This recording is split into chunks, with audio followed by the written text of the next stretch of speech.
Amis de l'électronique, bonsoir. Il y a quelques temps, je vous avais fait une petite vidéo pour parler un petit peu des stations de soudure et tout ça. Et ce soir, je vais parler du dessoudage. Alors, le dessoudage, c'est un vaste sujet. J'ai déjà évoqué dans d'autres vidéos plus ou moins. Mais là, on va vraiment faire une vidéo qui va être dédiée à ça. Alors déjà, le dessoudage, ça peut concerner déjà quel type de composants. Donc il y a des composants qu'on appelle à trous traversants, un classique, une plaquette relativement ancienne. Et on voit que c'est des composants, on les appelle à trous traversants, parce qu'on voit bien qu'il y a un trou dans le circuit, que la pâte passe à travers et que c'est soudé de l'autre côté. Et des composants CMS, un composant monté en surface, des Anglais appellent ça SMD, un Surface Mount Device, et qui sont, comme on le voit ici, donc il n'y a pas de trou et c'est soudé directement. Alors très souvent maintenant on trouve quand même des choses hybrides. Là typiquement cette carte on voit qu'il y a un mélange de composants montés en surface, il y en a même des deux côtés, et certains qui sont traversants. Pourquoi des fois on a déjà besoin de dessouder des composants? Posons-nous un petit peu la question. Alors, on veut dessouder un composant pour plusieurs raisons. Soit on est sûr qu'il est mort et on veut le changer, bon ça c'est une première raison. Soit il n'est pas mort forcément mais on veut le changer à titre préventif, du style tiens je vais changer tous mes condensateurs électrolytiques. Soit on est en plein dépannage et on se dit ce composant là je peux pas le mesurer tant qu'il est en circuit, donc je le sors pour le mesurer parce que j'ai un doute. Soit des fois ça permet aussi d'aider au dépannage, même on enlève un composant pour pouvoir faire des mesures sur la carte pour pouvoir mesurer. Donc ça on va dire c'est les raisons les plus fréquentes. Arrive ensuite la mise au point carrément, ou le changement, voilà, je fais une petite bidouille, je change la valeur de cette résistance. On va faire ça aussi sur des cartes d'expérimentation plastillées. Et une raison qui arrive aussi, alors là c'est carrément on change des composants neufs, c'est qu'on est en train de câbler un circuit imprimé et qu'on s'est aperçu qu'on s'est gouré. Chez le professionnel ça arrive pas forcément, mais enfin chez l'amateur ça arrive relativement plus souvent qu'on le pense. Enfin donc voilà, pour toutes ces raisons-là, on va dessouder les composants. Alors, quelles sont les techniques utilisées pour dessouder? Alors, dans les techniques relativement anciennes, il y a la bonne vieille tresse à dessouder. Alors, c'est quoi la tresse à dessouder? On le voit ici. C'est comme son nom l'indique, un système de tresse qui est fait avec du fil de cuivre, soit brut, comme on voit ici, soit étamé, voire des fois enduit d'une sorte de vernis ou de flux. Et cette tresse en fait va agir un peu comme une éponge, c'est-à-dire une fois qu'on va chauffer la soudure, elle va se liquéfier et va avoir tendance à l'aspirer par capillarité, et donc enlever la soudure, par exemple ici on verrait autour du trou et de la pastille, ce qui va permettre de dessouder. Donc il existe différents types de tresses à dessouder. Personnellement je préfère celle qui est étamée comme ça par rapport à la cuivre. Et ça coûte relativement cher, sachant que si on veut que ça coûte pas trop cher, il faut l'acheter en grande quantité. Et moi ce que je fais souvent, j'achète plutôt des rouleaux assez importants, parce que j'en utilise pas mal, et après je la rembobine sur des petits trucs comme ça, parce que travailler avec un gros rouleau, c'est pas ça. Enfin voilà, ça c'est la tresse à dessouder. Alors pour l'utiliser, c'est tout bête, on chauffe le composant, on applique la tresse dessus, et on attend que ça aspire. Alors là après, quelle température faut utiliser, combien de temps faut rester? Déjà ça va vraiment dépendre un peu de ce qu'on dessoude. Est-ce que c'est un plan de masse, est-ce qu'il n'y a pas de plan de masse, ou des choses comme ça. Ça va dépendre, ça on en reparlera aussi, du type de soudure. De plus en plus de montages modernes comme ça, ils sont ce qu'on appelle ROHS, c'est-à-dire qu'il n'y a pas de plomb. Et la soudure sans plomb, elles font moins bien, et enfin surtout elles font à une température plus élevée. Donc si on veut dessouder ça, c'est plus facile. En même temps, sur des circuits comme ça, où on voit que les pastilles sont très très petites, la tresse à dessouder, ça va pas être simple. Pourtant ça marche bien sur des vieux trucs comme ça, que là, c'est pas forcément évident. Mais bon, c'est quand même très utile. Alors la tresse à dessouder, elle a un autre avantage surtout, c'est qu'elle permet aussi de nettoyer les pattes des composants. Typiquement, voilà, tiens, j'ai dessoudé ici un néon et j'ai un peu de soudure sur la pâte, on la chauffe et on met la tresse dessus, ou nettoyer des pattes de circuit intégré par exemple pour pouvoir leur en ficher ou des choses comme ça. Donc ça, la tresse c'est quand même pas mal, ça marche bien. Ensuite, historiquement, une chose qui existe depuis très très longtemps, c'est la bonne vieille pompe à dessouder. Donc la pompe à dessouder, en voilà un exemplaire, c'est un système tout bête de ressort, voilà, et ici, quand on appuie, ça aspire d'un coup la soudure, et c'est cette dépression-là. Sachant qu'ici, il y a une buse. Alors, généralement, elle est en téflon. Mais ici, comme j'en avais marre, parce que même en téflon, on finisse par s'abîmer et tout, là, je m'en étais carrément tourné une avec mon tour en aluminium. Et finalement, ça marche très bien. Donc là, c'est pareil. On va chauffer, appliquer, une fois que c'est bien chaud, la pompe ici, et aspirer d'un coup. Sachant que de temps en temps, bien sûr, il faut la démonter et la nettoyer. Et en même temps, on voit qu'il y a une tige ici qui permet automatiquement en fait de déboucher la buse. Parce que souvent, quand on aspire, la soudure se met dedans. Et là, quand on appuie, en fait, le principe, c'est que s'il reste de la soudure ici dans la buse, elle va s'auto-nettoyer. Donc voilà ici pour la pompe à dessouder. Alors on en trouve un peu de toutes les sortes, de toutes les qualités. Sachant que des fois on trouve des pas chers mais qui sont vraiment de la merde. J'en avais acheté une fois, à chaque fois qu'on dessoudait elle explosait. Elle tenait pas du tout, c'était vraiment pas terrible. Pour quand même ça soit aussi bien étanche, ici on voit celle-là, elle est pas mal, elle est en métal, elle a un joint torique. C'est plutôt de la bonne qualité. Donc voilà pour ça. Alors après, alors ça c'est un peu plus moderne, je vous l'ai montré dans une vidéo QDN, j'ai acheté ça en Chine. On va dire que c'est la pompe à dessouder de luxe, à mesure où elle est chauffante. Donc c'est exactement le même principe, mais dans la mesure où elle est chauffante, ça marche quand même beaucoup mieux. D'ailleurs, depuis la vidéo, là, je l'ai essayé une fois et ça marche très très très bien. Ça, c'est vraiment un truc sympa et pour vraiment un prix qui est dérisoire. J'en suis assez content. Ça marche plutôt bien. Donc voilà, ça va être donc la pompe à dessouder. C'est des choses qui marchent bien. Dans les autres techniques, je vous avais déjà fait une vidéo là-dessus aussi. Il y a les fameuses aiguilles à dessouder.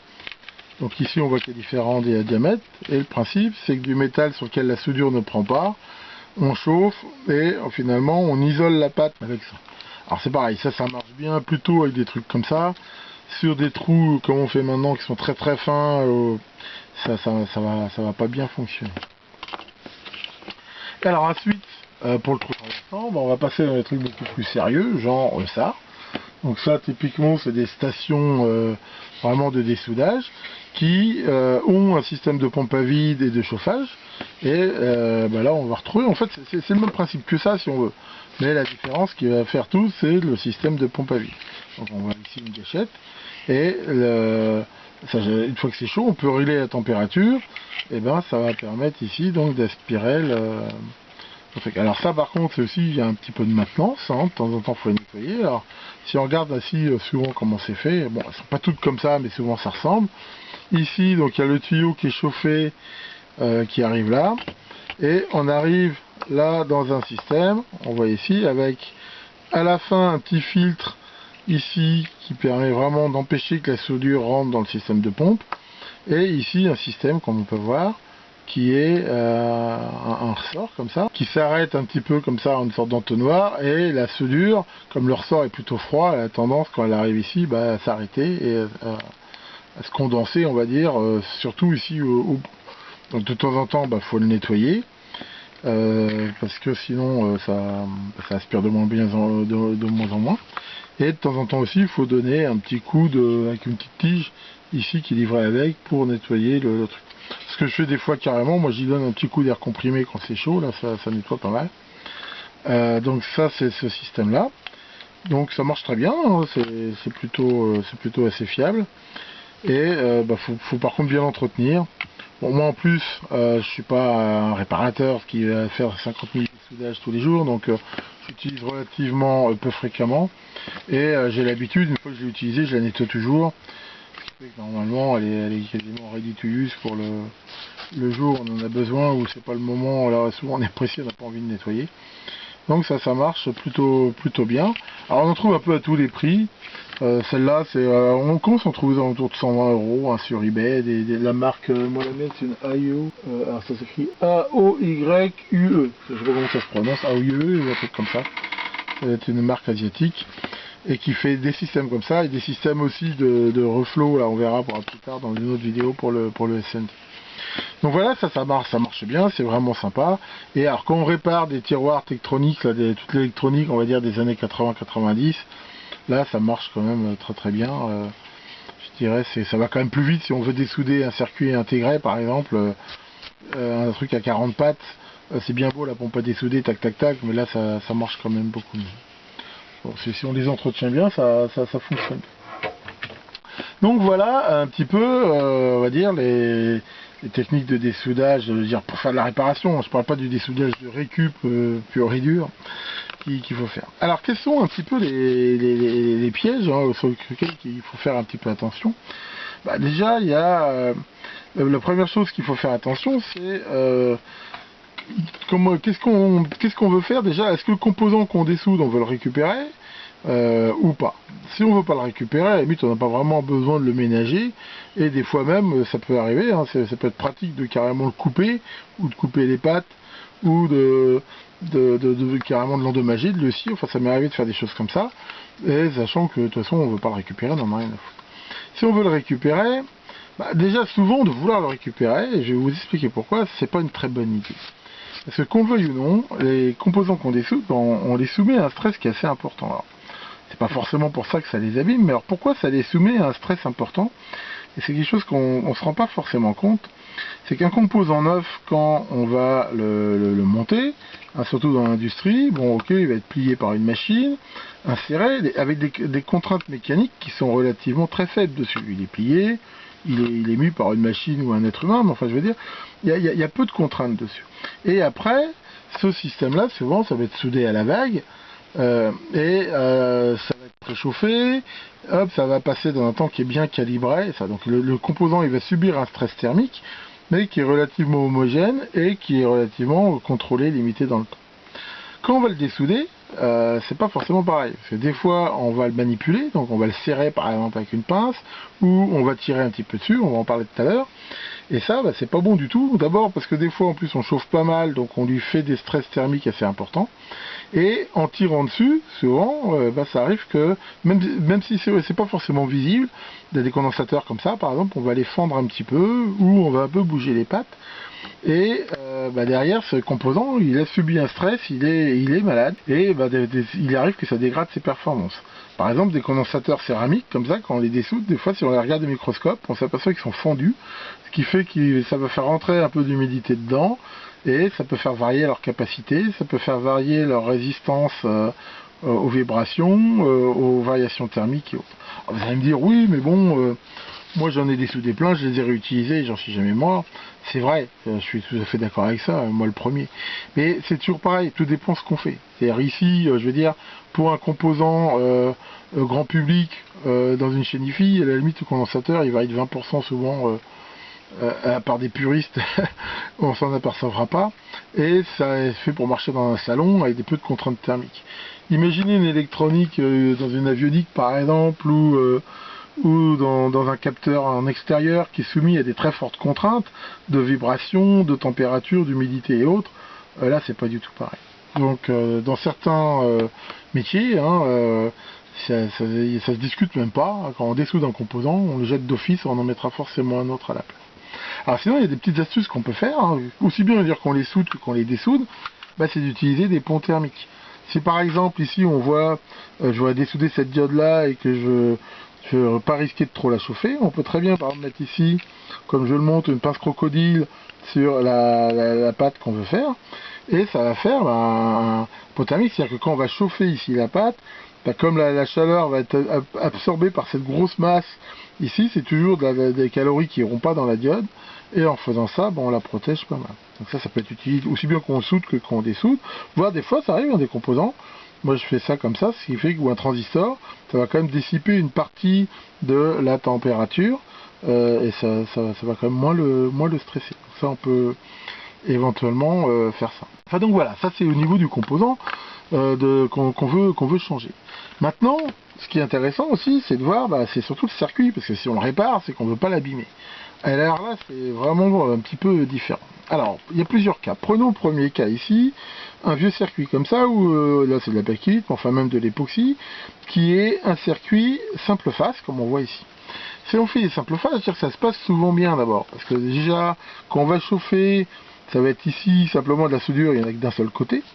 Et en même temps, si on regarde ici le circuit, je le grossis énormément, voilà la pastille ici de cuivre, voilà ici la soudure, et ici on avait la pâte du composant. Donc généralement on va le tirer par en haut, donc on va chauffer ici, Et quand on va tirer, on voit que la force va se faire dans ce sens-là. Donc même si ça tendance à chauffer un peu ici la piste imprimée, la pastille, ça va la tirer en la plaquant vers le circuit ici, donc c'est pas trop mauvais. Enfin, de toute façon, hein, quand on dessoude, on n'arrache pas. Hein, une des causes souvent, c'est qu'on n'est pas assez patient, il faut chauffer assez. Normalement, ça, je veux dire, si ça rentrait librement, ça doit sortir relativement librement. Donc ça, ici, il n'y a généralement pas trop de problème. En double face, c'est pas le même cinéma, parce qu'en double face, souvent, on a déjà éventuellement un trou métallisé. Hein. Alors c'est quoi un trou métallisé? En fait, le trou ici qu'il y a entre les deux faces, il y a par un procédé, il y a ici aussi un conducteur qui est mis, qui en même temps assure que le passage du courant entre cette face-là et celle-là. Et en même temps, ici, il y a donc éventuellement une piste. Donc on le voit très bien ici, on voit que les composants, même traversants, ils sont soudés en fait des deux côtés. Hein. La soudure, quand on l'a soudée, par capillarité, elle est venue ici. Alors cela, il faut faire beaucoup plus d'attention, parce que quand on chauffe ici, si on tire trop, bah, souvent ce qui va arriver, si ici c'est pas encore assez dessoudé, et ben on va enlever le composant et la piste du tube va venir avec, elle va s'arracher joyeusement. Et là c'est très embêtant parce que faudra le réparer. Alors c'est toujours pareil sur des vieux trucs avec des grosses pistes comme ça, on s'en sort. Sur des circuits comme ça maintenant, où vous voyez que les pistes elles sont hyper fines, il y en a qui font largement moins de presque un tiers, un quart de millimètre. Ça peut vraiment être très très compliqué. On voit ici, là, on voit des trous métallisés, des choses, c'est vraiment très très petit. Donc ici, on fera vraiment faire attention de chauffer suffisamment et surtout de ne pas tirer trop fort, hein, de vraiment attendre que le composant vienne librement pour l'enlever. Donc ça, c'est pas toujours simple. Et surtout que maintenant, souvent, les trous sont très petits, les composants, ça frotte pas mal. Et des fois, les changer sans abîmer le circuit, c'est vraiment pas simple du tout. D'ailleurs, même sur des circuits comme ça, des fois, j'utilise même pas de la pompe à dessouder ou ça. Je fais comme les CMS en fait. Je chauffe et les pistes en fait et un peu tout assez pour pouvoir retirer le composant. Enfin donc voilà ici une chose qu'il faut faire attention. Alors il y a même dans certains circuits des pièges. Alors c'est quoi ces circuits-là? C'est ce qu'on appelle des circuits multicouches.